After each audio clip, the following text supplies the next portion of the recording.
día es la segunda sesión de esta segunda jornada de investigación artística que se llama Prácticas de Escritura y Escritura en Práctica, que ha sido una instancia que, coordinada por el Núcleo de Investigación en Artes, NIA, que a su vez ha sido patrocinada por la Universidad Católica, específicamente el posgrado en Artes. Entonces, agradecerles a todos su presencia hoy. Estamos muy contentos de tener con nosotros a Ben Spatz. Los voy a presentar en un momentito más. Y antes de eso, contarles en qué consiste esta instancia. Y en esta segunda edición de las jornadas de investigación artística se centran en reflexionar sobre diversas maneras en que la investigación en artes desafía los formatos tradicionales de la escritura académica y se nutre de los lenguajes propios de sus prácticas para comunicar sus procesos y hallazgos.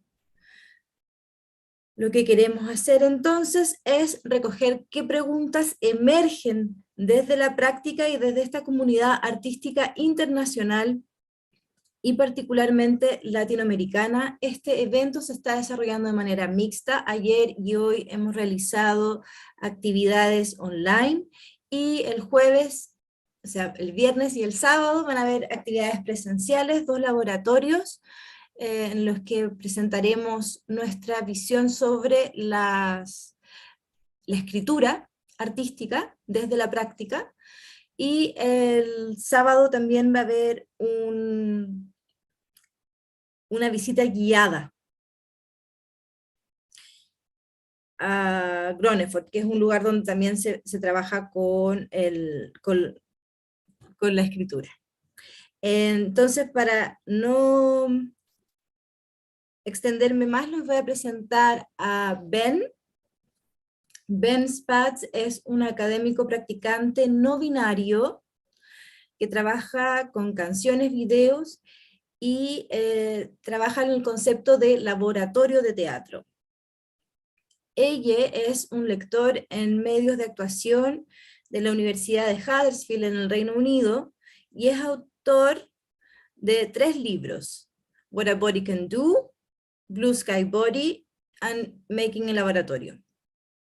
Ben es editor fundador de la revista Videográfica de Investigación corporizada y líder en desarrollo de nuevos métodos de investigación artísticos y corporizados.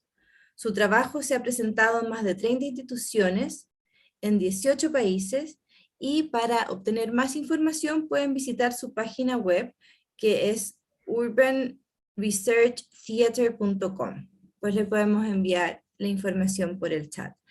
Algo importante es que como esta charla va a ser en inglés, tenemos hoy día a Macarena Andrews, que trabajará como traductora, y ella va a estar traduciendo la charla en el chat. Entonces les pedimos que por favor durante toda la sesión no utilicen el chat y dejen las preguntas para el final. Esta charla va a durar aproximadamente 45 minutos, en las que Ben nos comunicará su manera de trabajar con lo audiovisual, el trabajo de video essays y su trabajo con laboratorio. Y luego se va a abrir el chat y para la discusión, que van a ser otros 45 minutos más. Entonces tendremos harto tiempo para discutir, pero les pedimos encarecidamente que durante los primeros 45 minutos, por favor, no ocupen el chat. ¿Ok? Así que muchas gracias, y después de esto doy la bienvenida a Ben. So, thank you, Ben, for being here, and we're ready to hear you. Thank you so much, Cristina, for inviting me. Muchas gracias. I'm really honored to be here speaking with all of you. I haven't prepared a formal written talk, but I'm going to speak informally, and hopefully that will also make it easier to translate. I will try to speak more slowly than I usually speak. Sometimes when I'm presenting, I can do a kind of overload with speaking and video and everything, and try to take it more calmly. I want to introduce in a very broad way how my thinking about video has changed in the last 10 years, basically, through a variety of different projects. And I will finish definitely before the hour so that we have at least half an hour to talk about issues that come up from what I present, and to hear and discuss how this connects with the work that you all are doing. Before I dive into a presentation, audio-visual presentation, just a couple of thoughts about where we are with video and with videographic scholarship. So thinking about video as a form of research. I think we are at a very, very interesting time, actually. The increasing availability, not only of video recording technologies, which are embedded now in the ubiquitous cell phones, but also of networking capacities, streaming video capacities, means that there is a very rapid expansion of what video is in the world. There are already very interesting developments in different disciplines, different ways of using video across different research areas. I think the oldest is visual anthropology. There is also visual sociology.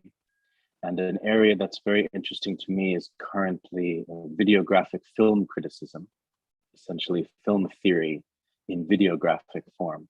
All of these inform the work that I do, which is in artistic research, practice as research, but very much embodied research, very much organized, let's say, around the body, through the body, not necessarily contained to the body, not necessarily focused only on the body, but the body as a center point through which everything passes. I also think that there are many new kinds of video that we don't know about yet. I think in many situations, video is still treated, especially academic situations, video is still treated like one thing, like let's put some video in.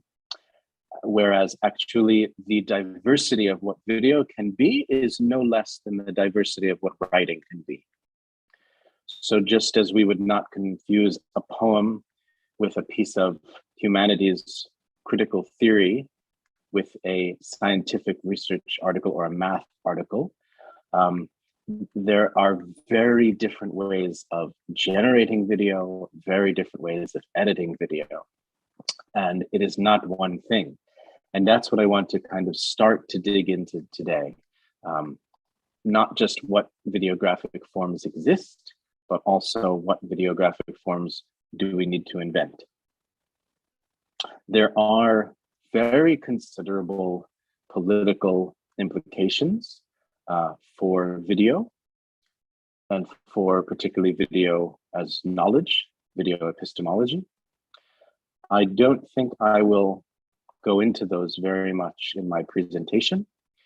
I have been thinking a lot about the coloniality of knowledge and the status of textual, let's say phonetic, alphabetical textuality in European colonialism, and how that relates to audio and audiovisual forms, and the possibility, which is not a foregone conclusion, but the possibility of linking artistic research and audiovisual knowledge to epistemic decoloniality, epistemic decolonization. But that isn't my focus today. I would love to discuss afterwards if it feels relevant, but I will be speaking today much more about form. I think that form is political, actually. Form is political, method is political, but it's not in a direct way. So it's not that the form simply gives you justice or something, unfortunately. So I will focus today on formal questions. And I will do that through with two hats, as we say, with two main projects. And I will do that through two main websites. So first, I will talk about my own artistic research, or more specifically, my own audiovisual embodied research. And then I will also, hopefully, speak about the journal that I edited, which is an exclusively videographic journal. I think it's the first exclusively videographic journal in performing arts. There is a video journal of medicine and laboratory science. There is a video journal of screen studies. There is a video journal of screen arts, but there isn't one in performing arts. There isn't one that actually focuses on the embodied qualities of a method, or embodied research or embodied practice research. So that's what we do, and I'll talk about that after. But I'll start with my own website, which is really, it's almost 20 years old, the idea of urban research theater. And the idea of urban research theater, as the name suggests, was always modeled after the theater laboratory. In my case, the Post-Grotowskian Theater Laboratory. And for many years, I worked in a very kind of studio-based way on song and movement and physical action. And video was very much secondary, very displaced, very much in line with the performance studies principle, let's say, that the live work is ontologically unique. It happens in the moment of performance, and any kind of documentation, no matter how complex or authentic, can never be better than some degree of failure. And it's only a question of how much you fail to capture the live event. Do you entirely fail to capture the live event, or do you just mostly fail to capture it, but you get some things that are useful? And there's a spectrum of failure there. And so that means that video documentation of performance is always ontologically secondary, regardless of its quality, regardless of its method, regardless of any actually attributes of the video itself. That has changed a lot. My thinking about video, it has changed a lot, and I'm going to try to present some of how it changed today. Let's come back to this video, which is the featured video, Jaloshica Song Border Body. That is one of the most recently published works from my the project called the Judaica Project. It's not at all my video alone. In fact, it's edited and created by Eda Ercin, who you can see right here. And that collaborative aspect is very important to how I understand some of the potentials of video. But let's arrive to that later. I wanted to say one of the good things, hopefully one of the useful things about doing this presentation through the websites is that everything I will show is available to you if you want to go back and look at it. You can see the website urbanresearchtheater.com. You can go and see anything that I'm showing you if you want to watch more of the video, or anything that you see if you want to check it. It's all there. I want to start with a page that's quite old. So actually, I'm going to do a search for it. And if you want to find it, you can search for epistemology. So it's very old. Well, it's not that old. Okay, it's 4 years old about. It's called the Video Epistemology Syllabus. And even this, in a way, feels a little bit old to me. But I think it's a good introduction to how I arrived to where I am with thinking about video. So this starts with a video that I put together in 2012 for conference presentations called Epistemic Objects. And this, of course, is not video recordings made by me, obviously. I read a text over it, which I won't Let me make sure that it's not playing, actually. There we go. It's some archival videos from the 1930s and from around 1970, played alongside each other in a loop. And this is actually the first time that I started really thinking about how knowledge and embodied practice and embodied knowledge and embodied technique, how these relate to video. These are, of course, archival documents. They were not created with anything in mind that we would now call artistic research or practice research. They are actually, the distance between the ones in the 30s and the ones around 1970 is less now than the distance from 1970 to today. So these are both quite far in the past. What is interesting to me about these 4 videos, and the reason I selected them and put them next to each other, is that the techniques, the knowledge that is being practiced in these videos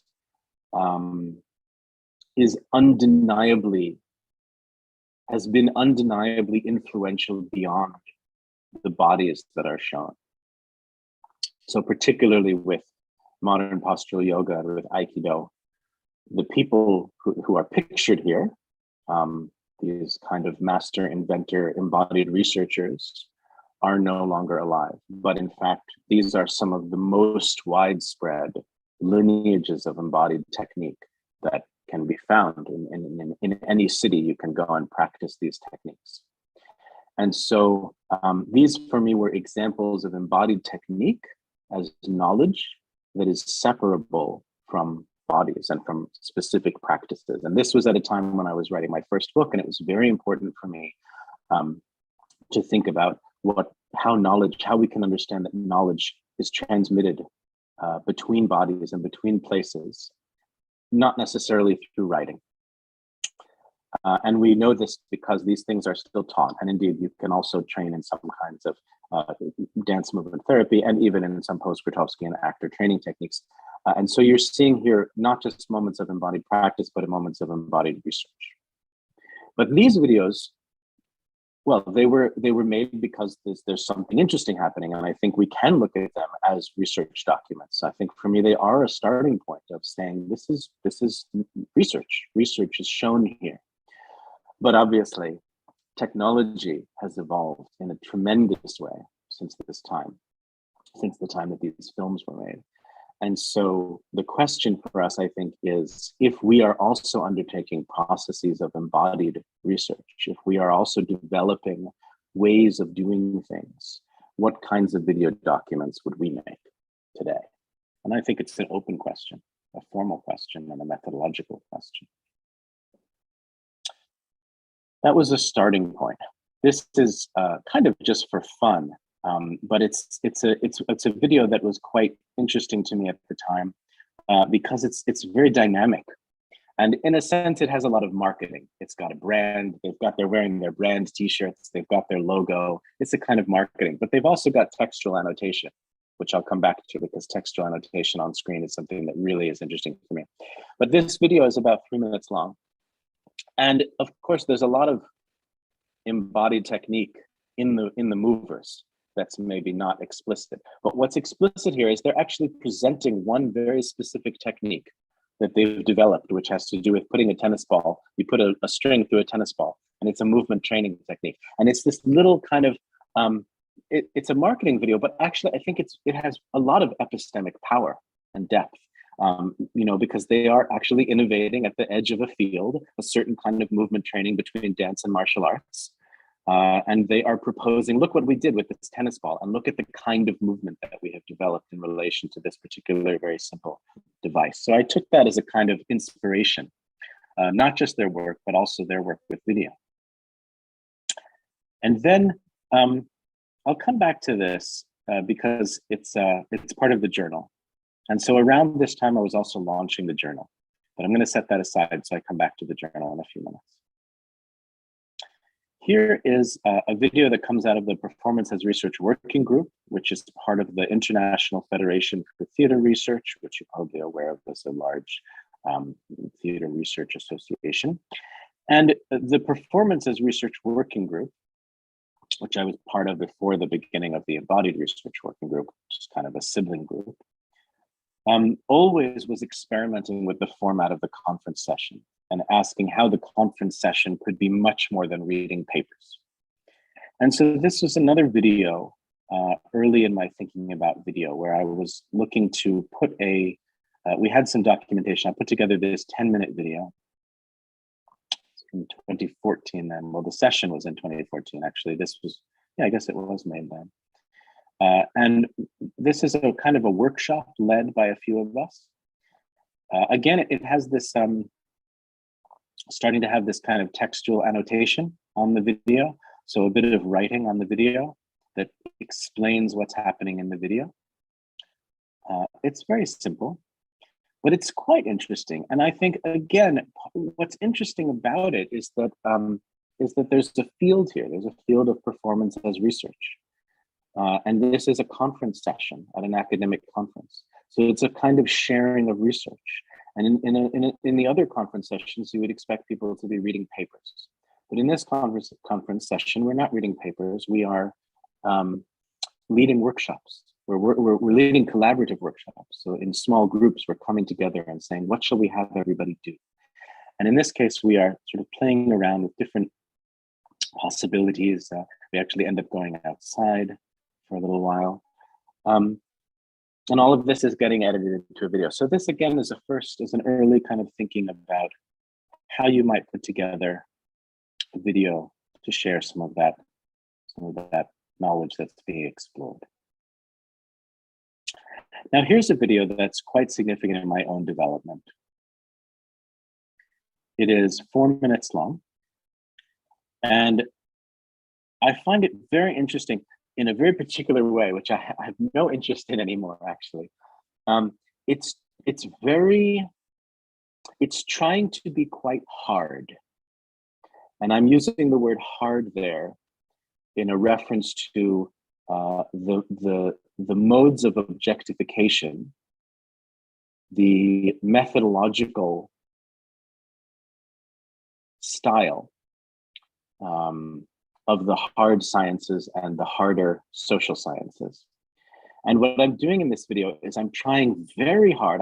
It's a 4-minute clip. It's unedited in the sense it's uncut. There's no breaks in the montage.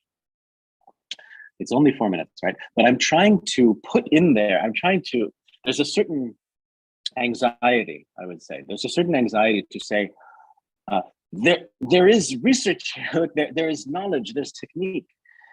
And so I'm using this kind of very schematic approach to the screen. So I put the time code in the top right, as it gives it a kind of additional quantification. So if you were to take a clip out, it would still have like a page number on it.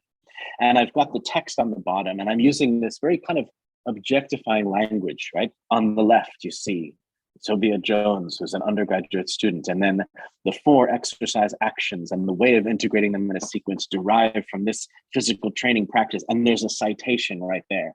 I'm trying to put this density in a way that will, that makes the knowledge hard. And now what I've got here is a video clip of my teacher, Massimiliano. He's doing this exercise. The head goes down to the floor. And I didn't do the full exercise, but I started to do it, right? So I'm showing how the technique has traveled between his body and then into my body, and then into there we're doing the same exercise there again for a moment. So it's traveled from his body and then into my body and then into the students' bodies. So looking at how the technique is traveling.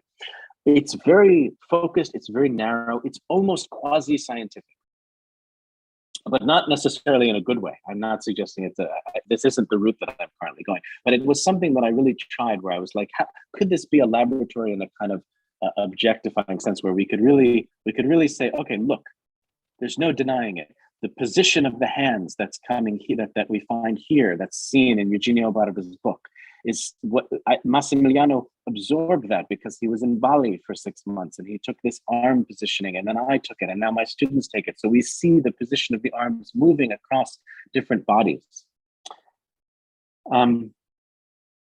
But what does it mean? What context is it in? It's very abstracted. It's looking to be something like almost like a mathematical article or an article of theoretical physics, where it's like we see transmissible technique in its pure form, but it's not very connected to a wider interest in or a wider context. I did a similar thing in this video, which maybe I'll just throw a few clips of. This is when I had started this project called the Judaica Project. So I started to work on Jewish songs and the questions of identity through the question of Jewishness and question of Jewish identity. And I was working with two recent students who had recently graduated. And here again, I think it's the next one. Yeah, oh, I skipped it. If you look here, there's a table of contents, right? And it's trying to impose on the video a kind of hardness where we have 3 sections, just like you would have in a written article. And there's an epistemology, then there's methods, and then there's the epistemic objects, the songs, and how they travel. Again, how they travel across different bodies or across different contexts.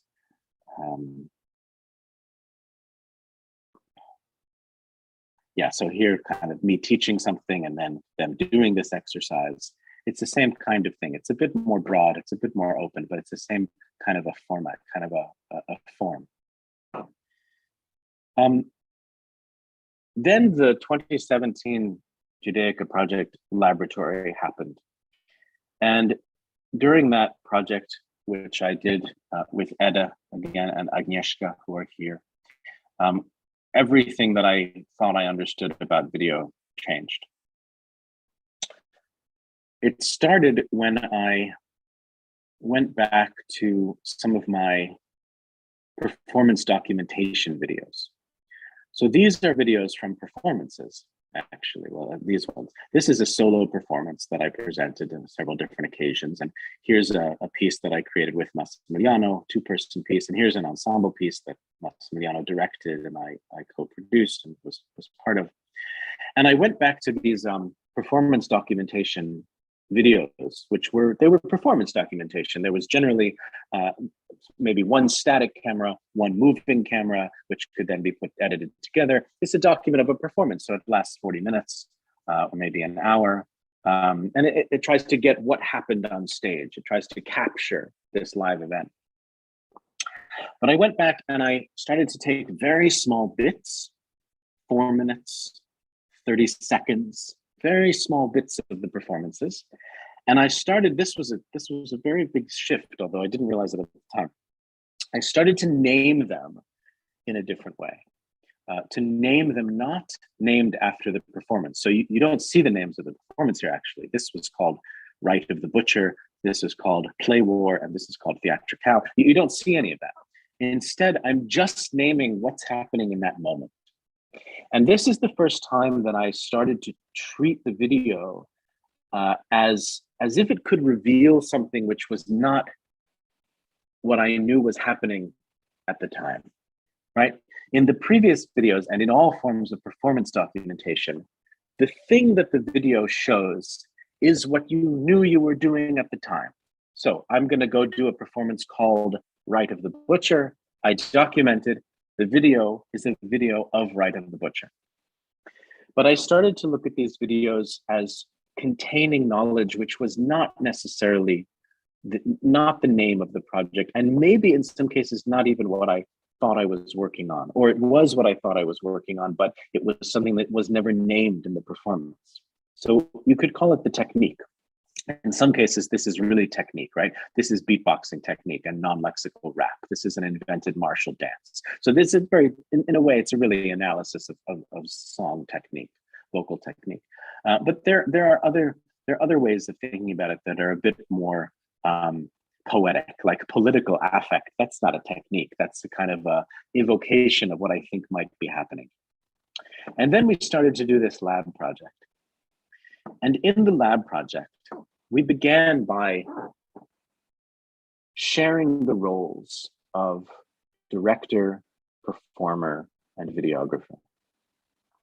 And this is something which is very, very simple, but extraordinarily generative. And it's a very simple idea, but it literally, it literally took me 15 years to get to that idea, that the roles, the core roles and relations that define laboratory theater, and maybe most of performing arts, and maybe a lot of embodied arts, these core relations, let's say between the performer and what they're performing, between performers and between the performer and the director, that these could be mobile, they could be configurable, they could move between the bodies. And there's a lot to say about that. I'm not going to go too deep into it because I could really talk for an hour just about those relations.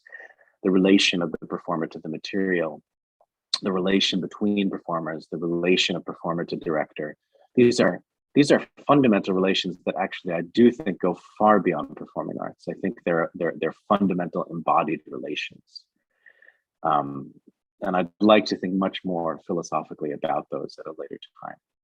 But for now, what I want to focus on is that when you define the practice and the laboratory in terms of those relations, you create a space of relations, a fluid space of relations where you aren't necessarily trying to create a live performance work, a repeatable performance. You're exploring what's possible in this space. And what I suggested is that we introduce the video camera into that space. So these video clips are not made by an external videographer. They are not really performance documentation, I would say. Or if they are performance documentation, it's a quite unrecognizable kind of performance documentation. Because there isn't any performance to speak of. That is, nothing is contained and boxed and objectified unless it's through the actual editing process by which we made these selections. So again, these are very short selections, 3 minutes, 2 minutes, 4 minutes, right? Very short selections from hours of work, hours and hours of work. These are from this first day is 4 hours of work or something in the studio. But we're selecting these moments, and it's only at that process of selection that we're pulling things out. It's a related process to when we're in the studio and we say, oh, that was very interesting. What did you just do? Keep that. Can we go back to that? Can we try that again? Can we do that longer? Can we open that up? So it's very related to that. But it is also very different than that because it is iteratively reflected through the medium of video. Obviously, that does not capture and should never be thought to capture all of what happens in a studio space. If we compare, this is one of the main points I like to make. If we compare video to the live practice, we are off on a kind of red herring. There's no sense in even making that comparison. The point is to compare video to writing. The thing that we must compare is video and writing. So we're not saying what does video capture of the studio. We're saying how does video articulate the embodied research process differently than writing does.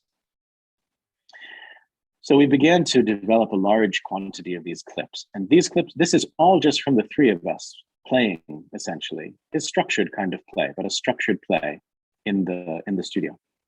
And all of these clips are coming out of that process, and we're discovering a huge richness. And again, some of these are very technical, some of these titles, and this is all collaboratively edited and collaboratively titled. And again, the titles come afterwards. So we did not go into the studio and say, let's work on rhythmic turbulence. I mean, a person could have that in their body somewhere, but we were working in general on a set of songs, a set of Jewish songs. And the question was like, first of all, what is a Jewish song? But I chose a particular ethnomusicological archive. I chose 18 albums from the Smithsonian Folkways archive that are all labeled Judaica. That's a whole other kind of research. But then these songs came into the studio through our bodies, and we were asking, what can we do with these songs? And the answer, one of the ways of articulating the answer, is all of these titles, but the titles are coming afterwards. So again, we're watching the video, we're analyzing the video. And again, there are similarities here, particularly to some visual sociology. where you would watch the video and you would analyze it. But the position of the researcher is radically different, and the nature of the performance is radically different, because we are all three of us practitioner researchers, and so we are the subject-object split is, if not unmade and dismantled, it's completely reconfigured. Let's say the subject-object split now exists inside of each of us. And we could say that it's modeled through the difference between the lab time, the time spent in the lab, and the time spent watching the videos, discussing the videos, editing the videos, selecting clips from the videos and putting them online and giving them titles. That whole process. So we're going back and forth. And we could say that there's the subjective kind of the emic period inside the lab where we're immersed in this practice. Then we go out and we have a more objectifying perspective, but it's us, and we're going back and forth in an iterative process over months. I think it would be possible to explore that in a kind of anthropological fieldwork setting.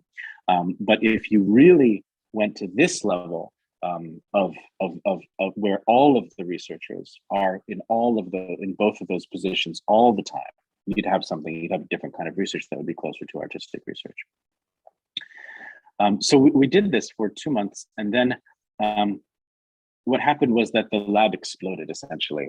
It's hard to describe. I mean, the fact of how the video was operating meant that the boundaries of the lab that I had previously set, which was very contained, very narrowly focused, as you saw in the previous videos, just the walls just fell down.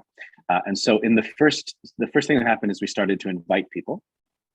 And the first person we invited was Caroline Gatt, who's an anthropologist, but also a theater laboratory practitioner. So someone very close to the work that we do. The same with Ilona Kravchik, who was a PhD student of mine. But then I invited my mom, who's a visual artist.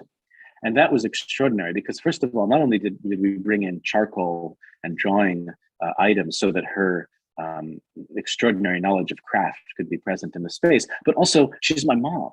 So suddenly there was kinship in the space. There was family relations. It became autoethnographical in a totally different way, just because she was there. And the questions of Jewishness, questions of Jewish identity, relations to European descent and migration and all of these things were materially present in a different way because she was there. Similarly, when Agnieszka invited two members of her musical trio from Poland to come, that brought a completely different thing, both instrumentally and in terms of relationships. And it just kept expanding. And then we started to travel.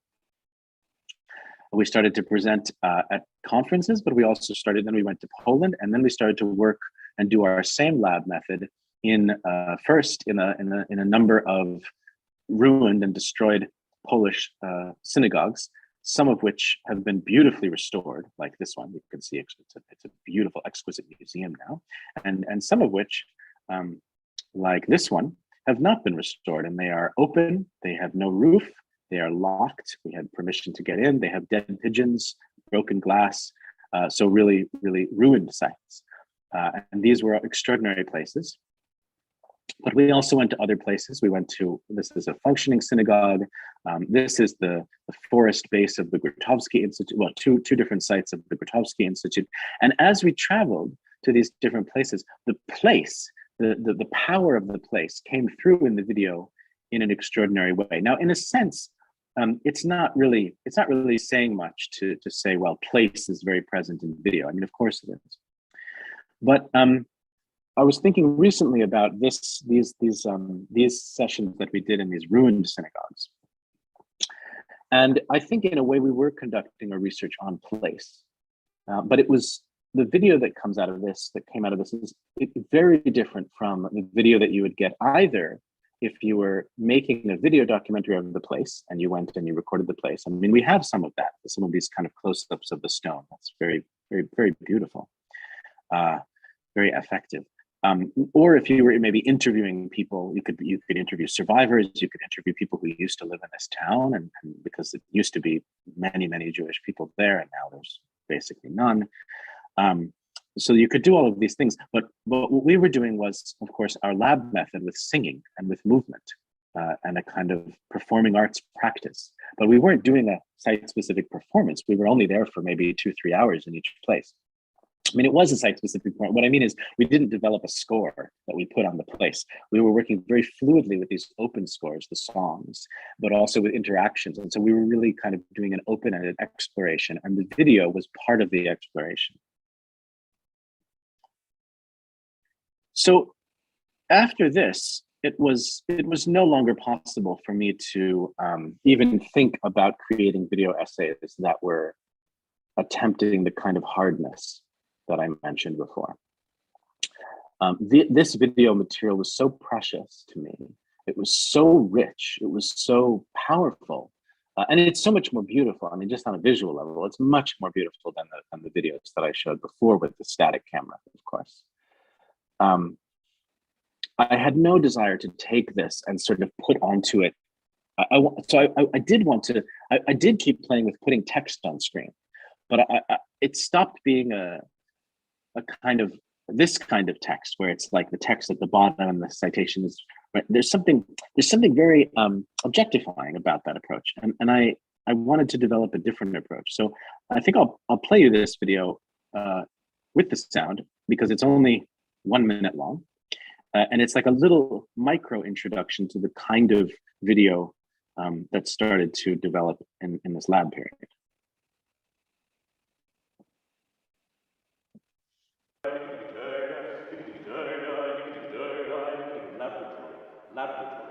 Laboratory is this question. Laboratory is this question. Mix the two legs. The laboratory is the question. Laboratory is space here that we are creating. This thing which we use, and this thing which is very small. It is very small, but it's kind of changing everything because we notice that whatever happens here, as I speak to you, some other document is being created. The world is referred to in some way, and everything that happens in this space.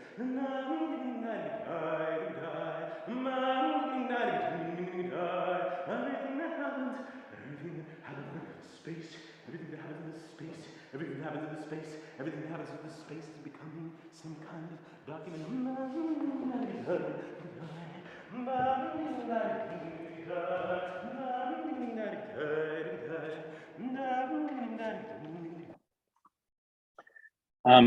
So there's an article which, if you want to know more, or to think a little bit more about these, there's an article that I published recently called Artistic Research and the Queer Prophetic.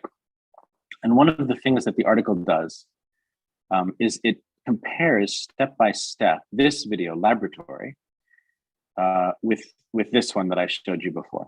And it goes through some of the points that I made. For example, instead of the annotations being all at the bottom, kind of like almost like a news or like subtitles, they're all over the screen. The annotations are almost dancing with the body in a composed way. The camera, of course, is mobile, but it's not just mobile. It's mobile in a playful way. It's mobile in an integrated way because the person who's holding the camera is, of course, Agnieszka. Unless it was Eva, I don't remember who it was, but it's one of the three researchers. So it's not an external, right? You don't see the whole space. It's not a distance camera. It's a camera that's playing with me in the space. Other differences are again that the title comes afterwards. So here, and the title, not just the title, but the framework, right? Here, the video is called Sequence of 4 Exercise Actions. That's what we were doing.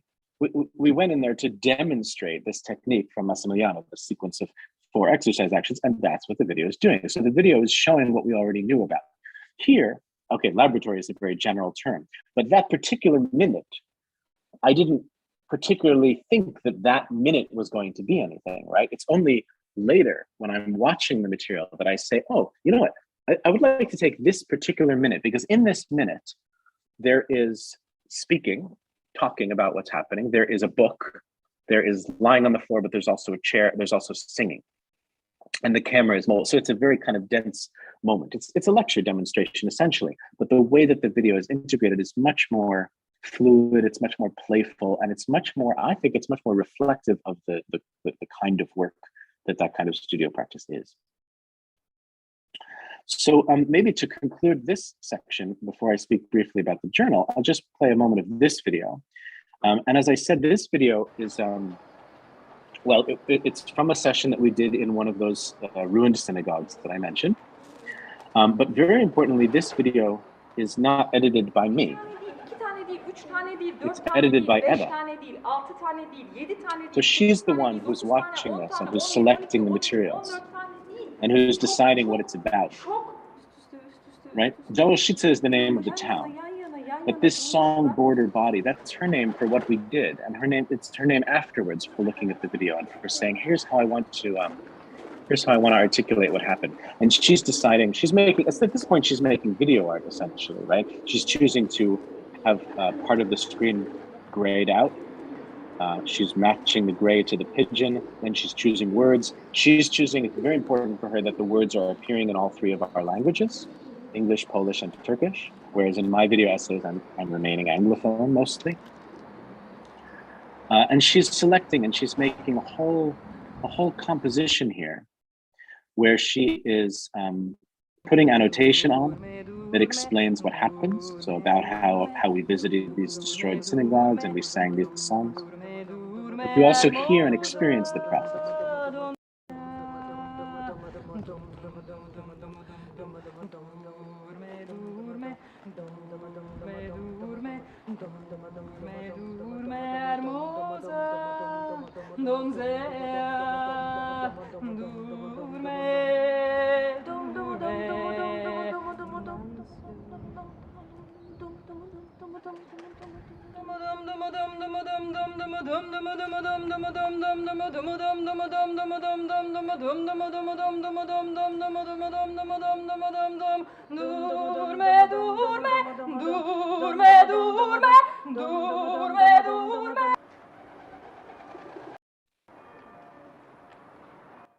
So I'm in this video. Sometimes you see me, sometimes you don't see me. If you see Beda and Agnieszka, that means I'm holding the camera.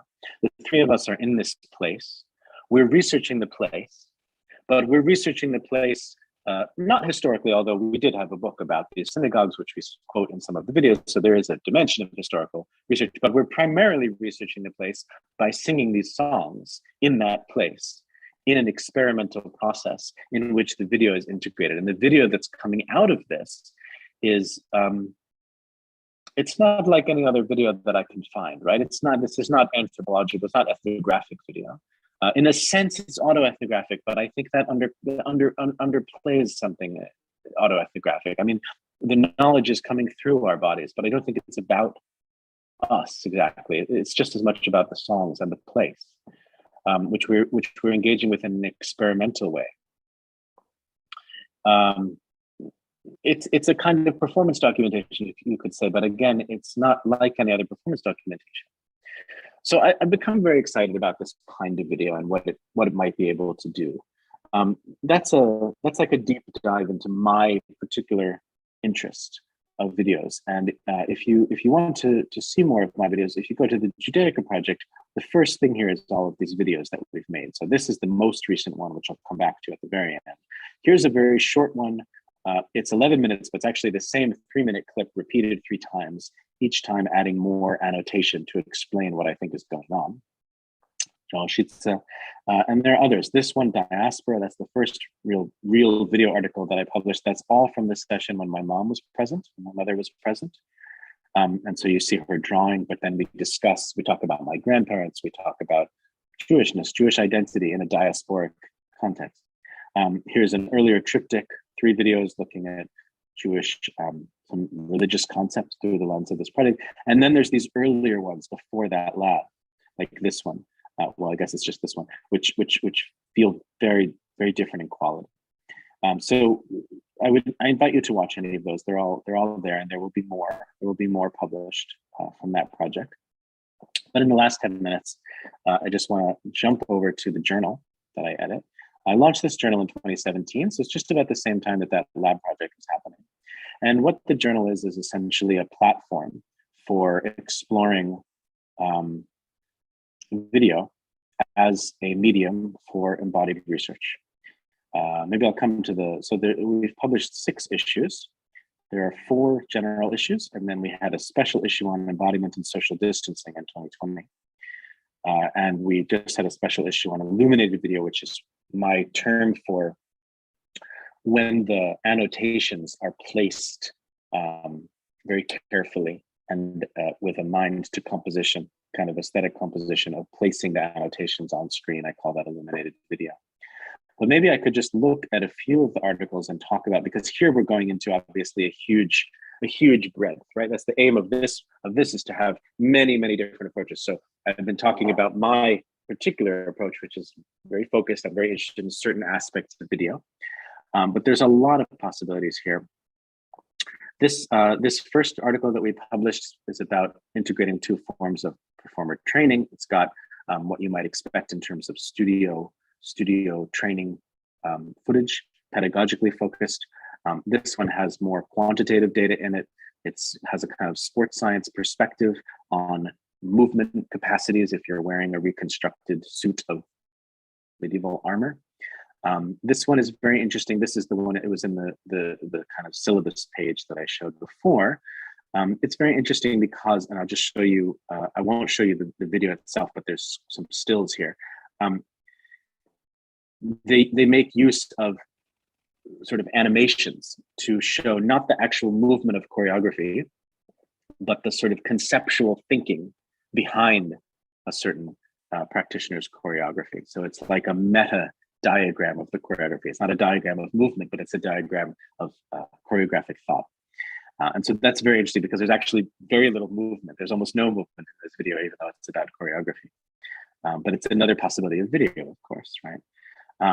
I can't talk about all of them. And that's wonderful work, ecological work showing video clips from different seasons across different parts of the year or across different years in the same location with her body present, showing how it evolves. This one I like to highlight, this wonderful one by Falk Heinrich, who's visiting and working with a landscape artist, Thomas Walsing, because Heinrich, in creating it, first of all, he's wearing a GoPro. So the whole video is just the GoPro embedded footage from his head.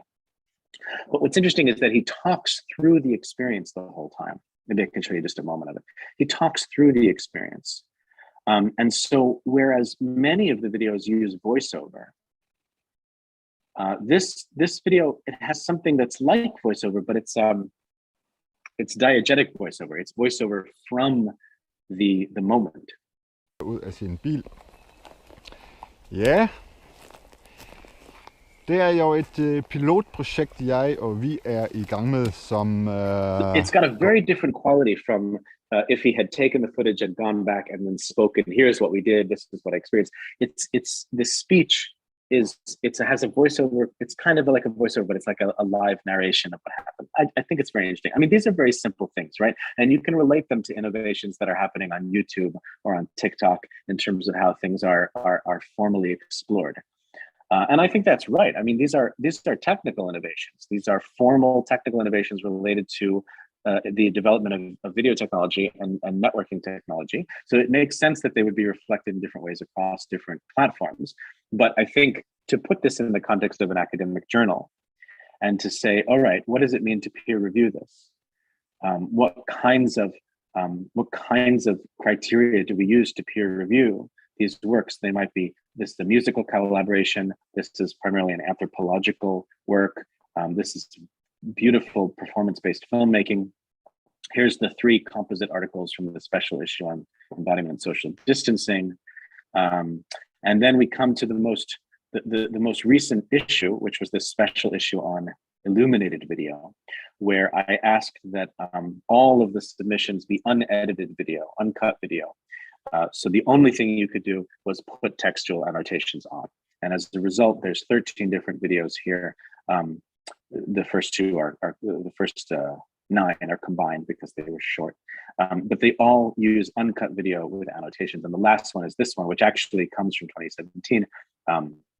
Well, it wasn't published until very recently. This is another one of mine. This is 30 minutes long, 30 minutes uncut, and there are about 50 citations put into the video.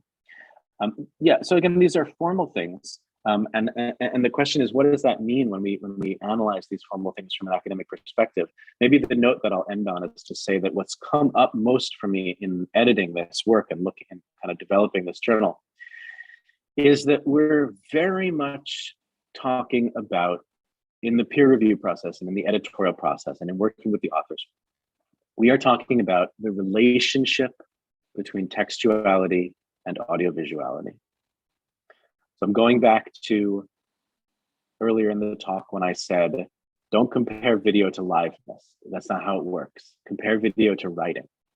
Think about what video can do. Think about what writing does. Think about how all of academia is structured on transmissible texts. Think about how we refer to a philosopher's thought and we mean their writing. Think about how when we say knowledge, we often mean writing. Think about how even the most powerful political organizations in the world, nation states and corporations, are entirely based on written documents. They have founding documents, they have constitutions, they have policy documents, mission statements, it's all writing. So the question is, what is video? And video, what happens when, as in this journal, textuality is part of video? So how does textuality go into video? So I've talked about voiceover. I've talked about different ways of annotating video, different kinds of annotation, but also different placement of annotation on the screen. Talked about the way that the title of a video can have very different relationships to the video, not just in terms of content, but what's the difference between knowing the title when you record the video and not knowing the title. So you record the video from an experimental process and you come up with the title afterwards. And then I've talked about some alternatives to voiceover, such as very dense annotation or indeed live voiceover. And I think we're just scratching the surface, right? It's just the beginning. But as I said at the very beginning, I think that these formal questions about, particularly about the relationship between audiovisuality and textuality, have potentially profound implications.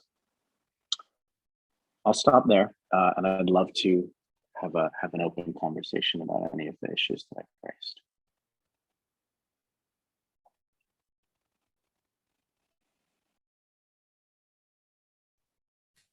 So Ben, thank you very much. That was great. It was an amazing talk, and you help us to expand and problematize and also amplify what are the possibilities to include academic writing and how to work with also audiovisual and the possibilities of dialogue between audiovisual and academic writing. So thank you very much. It's completely aligned with our quest here. So thank you for being with us. And now I open the space for questions. So I guess that lots of us have questions to do to you. So si alguien tiene preguntas, este es el momento en el que podemos compartir y aprovechar la instancia de que esté Ben acá y que nos compartió de manera tan generosa su investigación y también el desarrollo, que es algo que pocas veces uno puede ver, cómo el artista o el creador, el investigador llega al punto en el que está ahora. Entonces, si es que hay alguna pregunta, por favor, este es el momento, pueden ocupar el chat, y nuestra traductora Macarena Andrews va a traducir al inglés ahora las preguntas para Ben.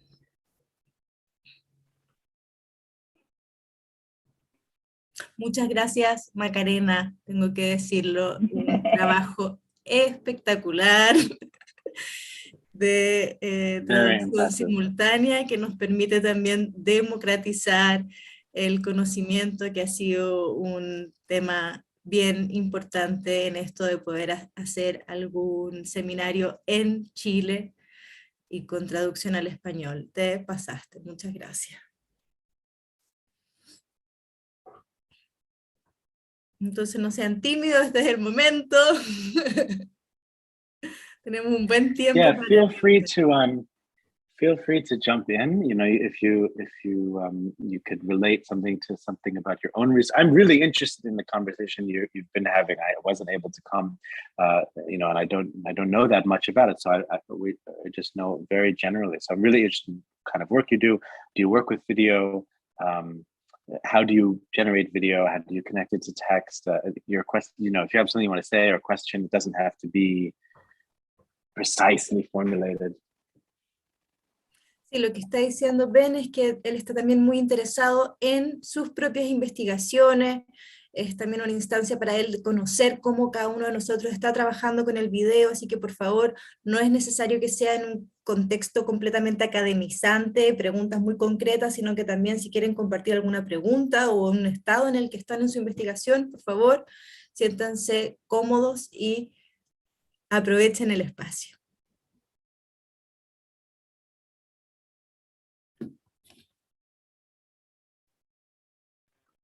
Okay, Ben, here's the first question. Right. Soledad Pinto, she says, maybe I would like to know how do you manage to put in dialogue, or if it's not possible, how performativity in gesture, But there's the one before that. images. There's an English one. Maybe I start with the English one. Yeah, true. I start with the English one, then we go to the second one. So this one says about the length. Question about the length of the video essay. How does it relate to such as watching reading a paper? Yeah, I think that duration is something really to be explored. I don't think that there is any clear answer to that. So with the journal, I kind of started out thinking that maybe 30 minutes would be a good length for equivalent to an article. And since then I've come down to more like 20. So in the most recent call, I say up to 20 minutes. Video is very dense, and because of course it goes by in time, you might want to watch something twice. I don't think it can be directly compared with the duration of reading, but I do feel like 20 minutes, it's just a feeling really. 20 minutes feels kind of article length to me. If I'm looking at something that's 10 minutes length, it doesn't quite feel article length. I'm also thinking about the idea of a video book myself, and I'm imagining that as being about an hour, which is only 3 times an article. So maybe that's a little bit shorter, you know, but it's very much about sensibility. One thing that might be interesting to say is that this most recent special issue, illuminated video. So I asked for uncut video with annotations. And so the range of duration was very great. Mine was the largest because I have this piece that I've been wanting to publish for 4 years that's 30 minutes long with 50 annotations. But the shortest one that came in was 2.5 minutes, and there was everything in between. And so the way I structured this special issue in the end is actually in order of duration. And I think there's something very interesting there where if someone wants to watch the whole special issue, that maybe you don't, but if someone did, you start with an uncut video that's only 2.5 minutes with annotations. So it's almost like a piece of video art, very short, kind of like what's going on and some poetic evocations. And they get longer and they get longer, and there's no cutting, there's no editing in the video material. So you get 2.5 minutes, then you have one that's 5 minutes, 7 minutes, 10 minutes, 15 minutes. And you get to Caroline's, which is 20 minutes, and mine, which is 30 minutes. And so I have this idea that through doing that, in some way, we are like trying to open up a kind of attention, a kind of reading, a different kind of reading where maybe when you first, if you just watch mine and it's 30 minutes and you just see people moving in the studio for 30 minutes with annotations, it feels like it's long, what's going on, where's the explanation? But if you start with the 2.5 minutes and you go in, maybe it has a different context. I think that's all I can say about duration. I don't think there is a right or wrong duration. Okay, let's go back to this question about the dialogue or not between the performativity proper to gestures, materials. Will you help me with that one? Ben, images. Yeah. People are writing questions, you know, on the chat, and I'm trying to translate at the same time, so it's getting very difficult. So I'll try to answer. You can talk a little bit, and then I translate into Spanish orally, you know, because then people can use the chat to actually make questions. Okay, Yeah. so shall we go back to the question of Maria Soledad Pinto? Yes? Yeah. Okay, so she was wondering, how do you make a dialogue, or maybe it's not possible a dialogue, in performance, gestures, materials, images? She means, what can you translate out of that in terms of a speech? And if there is a theatricality in these video essays that you are welcoming?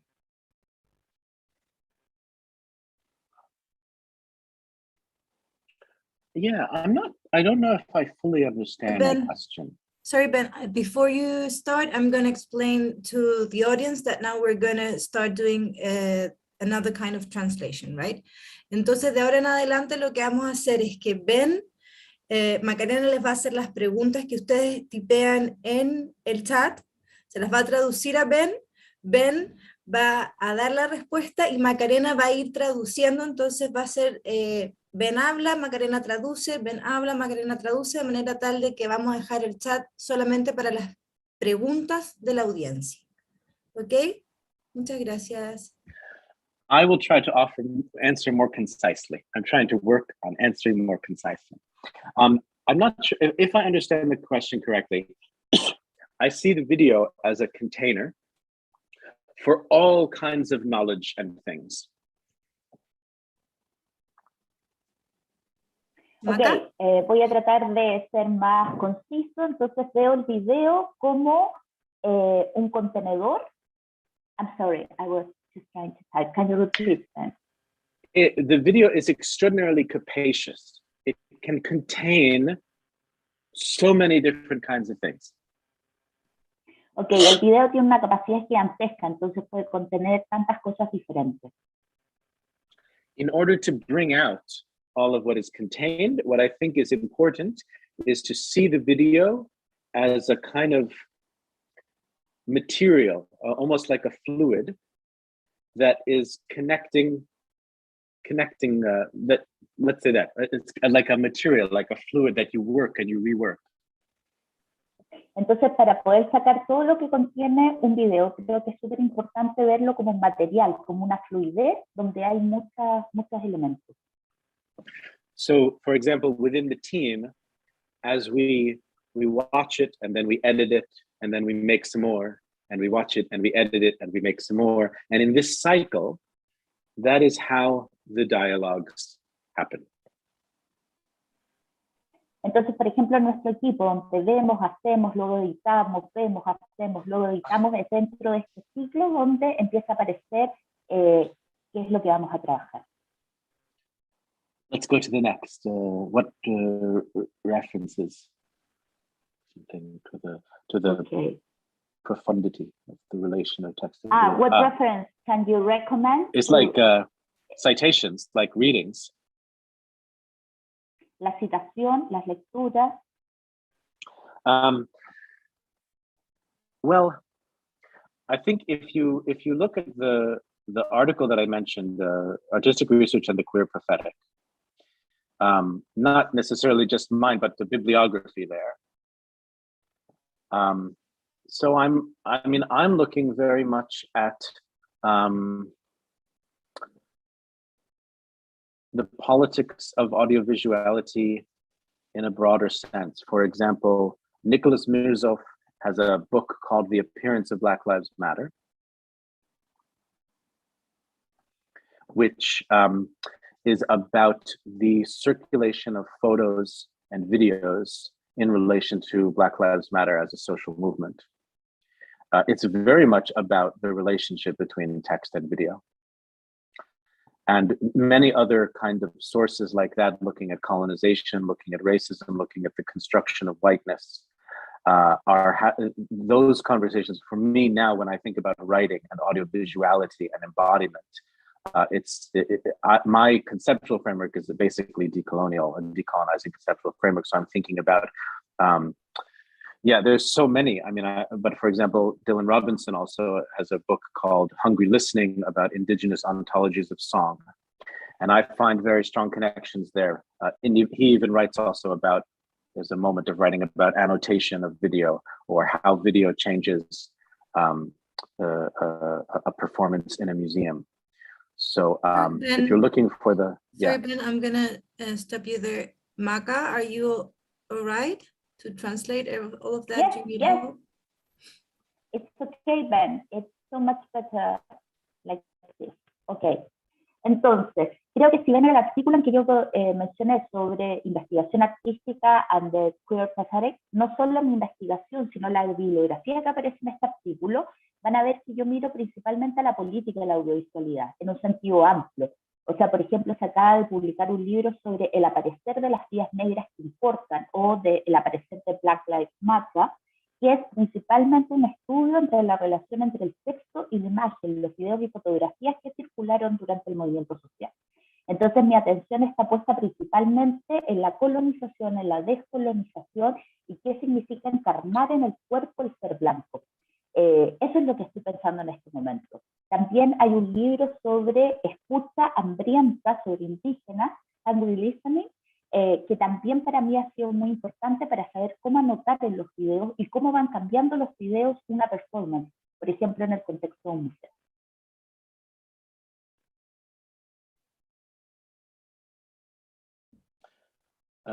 Next one, how do we explain to academics who don't practice what this audiovisual work is?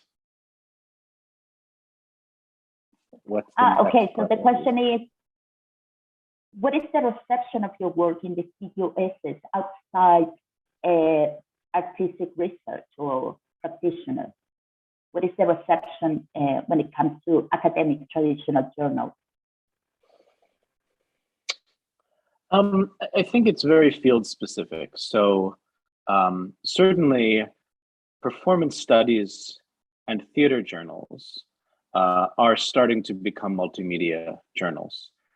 In the US, I was recently part of a conversation about two journals that are quite conventional, I think, Theater Topics, Theater Journal. They're like academic theater studies journals, but they are talking about, should we become digital?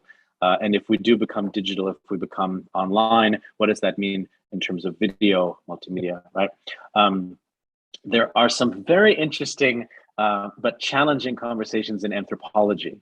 So I've been trying with Caroline Gatt to bring some of this work into experimental visual anthropology, which is a whole field.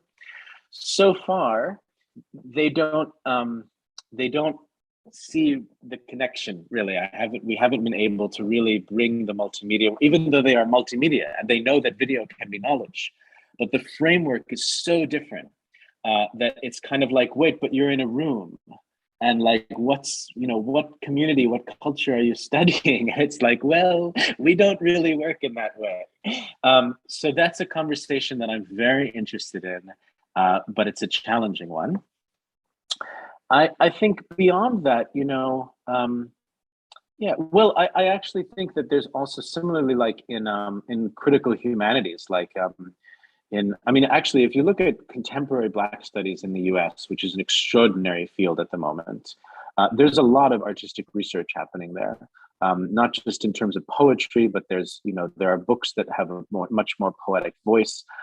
There's someone named A.D. Carson who defended a doctoral thesis in the form of a hip-hop album, which was then published as the first peer-reviewed hip-hop album, academically peer-reviewed hip-hop. So it's very, but that is not connected to the predominantly white discourses of artistic research in Europe and Canada. So part of what I'm interested in, being from the Northeast US, is making that connection and saying, look, this work is there's potentially connections here. I think it's a big question. Okay. I mean, I think go. Ben, can I translate? Ya, creo que es un campo muy course. diverso. De hecho, los estudios de la performance o los journals sobre teatro están comenzando a hacer multimedia. Por ejemplo, estuve recientemente en una conversación en Estados Unidos muy interesante sobre algunos journals de teatro muy tradicionales que se estaban preguntando cómo moverse al formato digital, al estar en línea, qué significaba esto en términos de multimedia. Por lo tanto, hay una conversación ahora en este contexto muy importante, que incluye la antropología y en específico la antropología visual experimental. Hasta ahora los antropólogos visuales no ven realmente la conexión. porque no logran ver cómo entrar en este contexto multimedia, en el marco de trabajo tan distinto, donde es en estudio y donde no es claro cuál es la comunidad, cuál es la cultura, qué es lo que se está estudiando. Entonces, bueno, en ese momento es una conversación difícil, pero también muy interesante y que creo que hay que seguir llevando adelante. Por otro lado, en el contexto de la crítica en las humanidades, hay estudios contemporáneos muy interesantes, especialmente en la cultura afrodescendiente, donde hay mucha investigación artística. De hecho, hay un caso de una tesis de doctorado que recientemente se publicó en el formato de un álbum de hip hop y que tuvo peer review y que fue aceptada en el contexto académico. Ahora, por supuesto, en el contexto académico tradicional de cuerpos blancos, todo esto es distinto y presenta dificultades, pero eso es la conversación que me interesa. Okay, Ben, you can carry on if you want to wrap up. No, let's go to the next. Let's go to the next. It's I would like to ask about the relations, textual or thematic. What relations do you see between visual arts, contemporary visual arts, and specific painting, and the work you do in video essays? If there are any, of course. Sorry, Ben, once again to step in. Para todos quedan 10 minutos, entonces quiero explicarles que lo más probable es que no vamos a poder ver todas las preguntas, entonces por favor dejen de mandar preguntas o si quieren las dejan en el chat, pero no creo que vayamos a poder abordar todas esas preguntas. Está en la pregunta número 3 y quedan todavía 3 más por responder. ¿Sí? So I was just saying that you're you're answering question number 3 and we still have other 3 questions to answer, so that means that please don't ask for more questions. We're not going to have enough time. We just have like 10 minutes to go. So I don't have a strong sense about contemporary painting. It's not a field that I'm very familiar with. I'm interested in video art, but probably my strongest connection is through my mother, who was a contemporary painter, and I do see some connections in relation to craft with her specifically. And if you watch the video Diaspora, you may see some. But I think I don't have a lot to say about that field particularly. Bueno, no puedo comentar mucho sobre las relaciones con la pintura contemporánea porque en realidad no tengo mayor conocimiento, más allá de mi hermano que es un pintor contemporáneo. Creo que me interesa mucho más el trabajo de artesanía o el trabajo manual, así que no puedo comentar más. Okay, then. The next one is in English. There's Daniela Uloa. Muchas gracias. Entiendo que hay algo de something to open textual. De abrirse los sentidos de la texto. Me recuerdo un texto de semejante. Okay, so thank you very much, Ben. I think there is here a possibility to open senses into textuality. I just remember a book called Science and Technique. I don't remember the author, but I was wondering about the possible relationships, power relationship, between text, image, word, and it seems because of your presentation that this is very fluid in your work. Yes, that's been one of the main discoveries for me. And I have to say that it happened when we had developed this laboratory. The 3 of us were working with video. There was this very dynamic kind of like a petri dish, like very active kind of things were happening. And then Caroline Gatt came, again, the anthropologist, and brought books into the lab. And then when the books entered into the lab, which I had never done before, I started reading the books and singing the books. And then I thought, the text has to come back on the video. And so, yes, it became this very kind of investigation of the fluid dynamics between textuality and audiovisuality. And it's absolutely about power, I believe. Entonces, sí, de hecho es un descubrimiento fundamental. Debo decir que esto sucedió precisamente en el último laboratorio que hicimos los 3, donde estábamos trabajando y de alguna forma era muy claro cómo sucedían las cosas. Y la antropóloga nuevamente que trabaja con nosotros trajo libros al laboratorio, cosa que yo personalmente no había hecho. Entonces empezamos a leer los libros, a cantar los libros y los textos coincidieron al video en un modo sumamente fluido. Entonces, efectivamente, la investigación es muy dinámica, es muy fluida y en mi experiencia completamente sobre el poder. Okay, now the English one, textuality and videos are still under the supremacy of the visual and logocentric ways to produce knowledge. So how do we frame a sensorial exploration to analyze embodied research? I agree that video is under a certain kind of supremacy of the visual. I agree that it's a colonial supremacy. And if we look at kind of the surveillance of bodies, that's absolutely part of racism and colonialism. So there's no sense in which I'm suggesting that the video is innocent. I'm not sure I think it's logocentric, but that's a separate, we can have a conversation about what logocentrism is. So I guess that's why I say many times that we can't compare video to embodiment, to life. I think that there is another position in artistic research which sees artistic research as fundamentally embodied, fundamentally live, always in excess of the institution. It cannot be institutionalized. And we could connect that to ephemerality and performance studies as much as we could connect it to the supposed anti-disciplinarity of something like queer theory, right? This desire for the field that will be, that kind of in its core essence can never be institutionalized. I think Erin Manning's writing is very powerful in that regard. It offers a lot philosophically, but I don't position myself there. I'm much more hard-nosed and I'm much more willing to compromise in order to change institutions. I feel much more like, you know, in a way impatient, and maybe it's, you know, it's not quite as radical in an idealistic sense, but for me, it's more pragmatic. Like, I'm like, how do we change the university? And you know, if I want to go further, I'm like, how do we change the state? How do we change the law? How do we change the way of thinking? So for me, what video does partly is that it allows you to understand how, it allows you to see writing again, to defamiliarize and decenter writing, not because video is innocent, you know, but just that we're in a shakeup, or we're in a time of technological change. I think that I don't know how to speak to the ways in which both audiovisuality and textuality are captured by something like Facebook, you know, are captured within something like code or big data. I'm not there. That's not how I know how to think. It's certainly a problem. So yeah, I mean, I'm not putting forward video as any kind of innocence. I don't think we can frame, if by sensorial, we mean fundamentally not amenable to institutionality or formalization or abstraction of any kind. I don't think there is any, I mean, I think we're just talking about things at the micro scale, and I don't think I think it's a kind of non-question. If we're talking about institutions, then we're talking about form.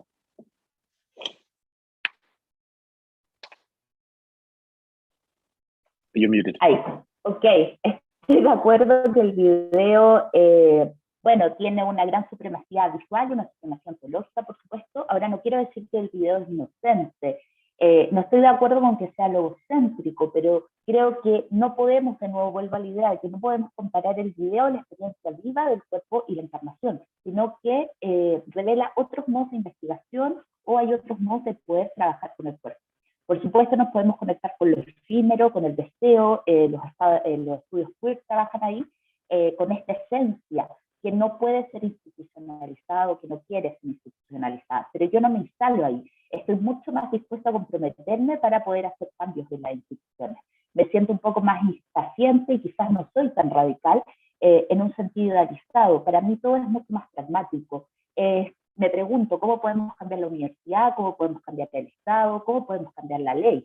Ese es mi modo de pensar. Para mí lo que hace el video es poder ver la escritura de nuevo y cambiar el modo en que nos familiarizamos con ella. No quiero decir que es inocente nuevamente, pero estamos en un momento de cambio tecnológico muy importante. Y no sé cómo hablar en estos formatos entre video e imagen, por ejemplo, como queda capturado Facebook. No es lo que hago, no es el modelo en el que yo pienso. Entonces, ahora, finalmente, si queremos enmarcar esta pregunta por lo sensorial y de alguna manera va de vuelta hacia las instituciones, entonces, cada vez que estamos hablando de una forma, estamos hablando de una institución. Okay. Would you translate There's two more, but maybe you can translate both and I'll try to respond. Okay. So what I have is, Actualmente. so one question is about tradition and very old transmission of, for example, Kalari Payatu or the Grotowski training, and in the Judaism tradition, the chanting, for example. How do you manage to move tradition through the audiovisual frame? What it means is, because this knowledge is passed from a teacher and a master into a disciple, so how do you transmit that in the form of the video? And is this an aesthetic experience or educational experience? And the second question is,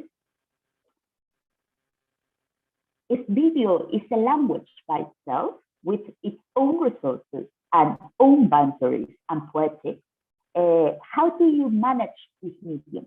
You already talked about a mobile camera. Can you develop more in that sense? Any questions? I think these, maybe I can relate these two questions so that we can finish that way. I think that the lineages of embodied knowledge, that's my first book is about lineages of embodied knowledge and how they always involve both pedagogy and research, and pedagogy and research are linked. That's what a lineage of embodied knowledge is. And in that book, I very clearly say that I'm looking at something like the development of modern postural yoga and of Grotowski's approach to theater, but I'm also looking at gender. And that's because I think when we talk about embodied knowledge, we can't only talk about named specialized embodied knowledges, but we also have to talk about what's considered like everyday knowledge, which is knowledges of identity and culture. So I think that, those lines of transmission that are embodied lines of transmission that are taught from a teacher to a student or from a parent to a child, I think in some way for me, that's the primary site of the transmission of knowledge. Then the question is, what do we do with these new media? And by new media, I include alphabetic writing. How do we manage them? How do we bring a medium like a technology like the camera into that space? I don't think I really have an answer to that. I think that I'm very interested in new methods and new methodologies that the video camera opens up. But I think that for me, it's all based on the idea of embodied knowledge. So for example, what I discovered in that lab very profoundly was that it's much more interesting to me if an actor who has been performing with a theater company for 20 years or 15 years holds the camera and records our practice than if I hire a videographer to record that same practice. And that's because of embodied knowledge. Not that the videographer doesn't have embodied knowledge, of course, but which embodied knowledge do you want? So if you are wanting Kalari Payat embodied knowledge or post-Grotowski embodied knowledge, then you want the person who has that knowledge to hold the camera, as well as be the practitioner, as well as be the teacher. And that's what it's about.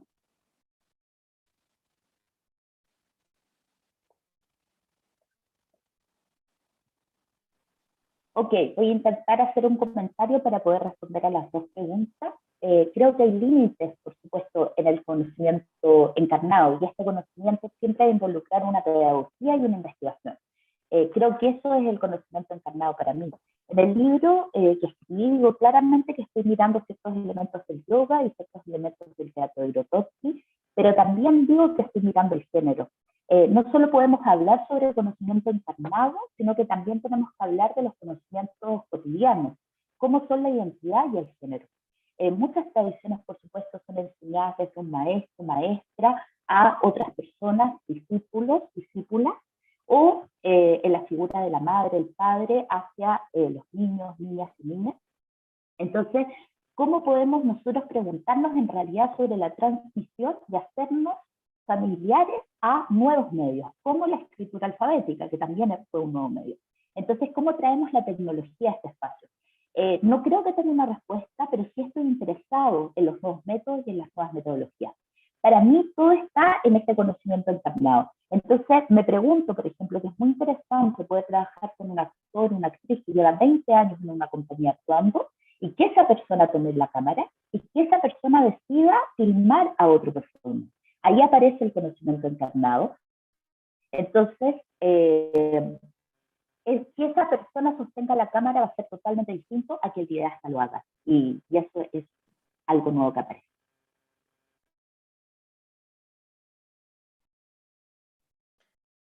Thank you so much. That translation, extraordinary. Thank you. Thank you so much. And thank you, Christina, for inviting me. Oh, thank you, Ben, for your willingness to participate and your generosity. It has been really an outstanding presentation, and I think that we're gonna digest this information. Luckily, it's recorded, so we can come back and watch it again. And thank you again, Maca, por tu traducción. Creo que esto es muy importante también por el tema de hacer un seminario en Chile para que sea inclusivo en español, de manera tal de que personas que quizás no conocen a Ben o que no tienen acceso al idioma inglés puedan entonces familiarizarse con estos términos y empezar a conectarse con este gran abanico de conocimiento que en este caso Ben nos presentó. So, I know that hay un par de personas con la mano levantada. Creo que por honor al tiempo lo vamos a dejar hasta acá. Quedan muchas ganas de reflexionar. And also I wanted to tell you, Ben, that everyone from NIA team, we're so grateful for having you. So thank you, and hopefully this is going to be the first of many other interchanges, and we're so happy to be in touch with you from here, from Chile, from Latin America, because your knowledge and your embodied knowledge has a lot to offer here as well.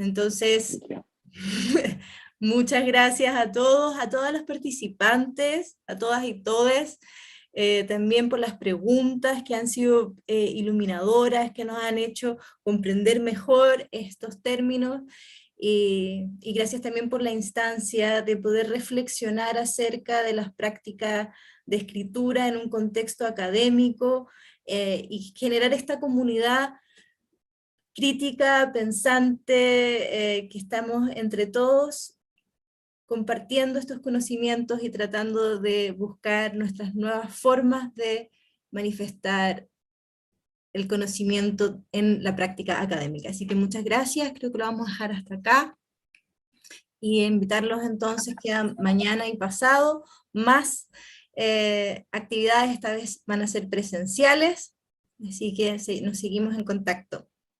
Muchas gracias. Y vamos a grabar algunos videos también acerca de esas presentaciones, de esos trabajos presenciales. Veremos si se los mostramos a Ben más adelante. Yeah, we're going to record some of the things that we're going to do face to face, so maybe then we can share them with you. Wonderful. Okay, so gracias, thank you very much. Bye-bye. Thank you, Ben. Wonderful, wonderful.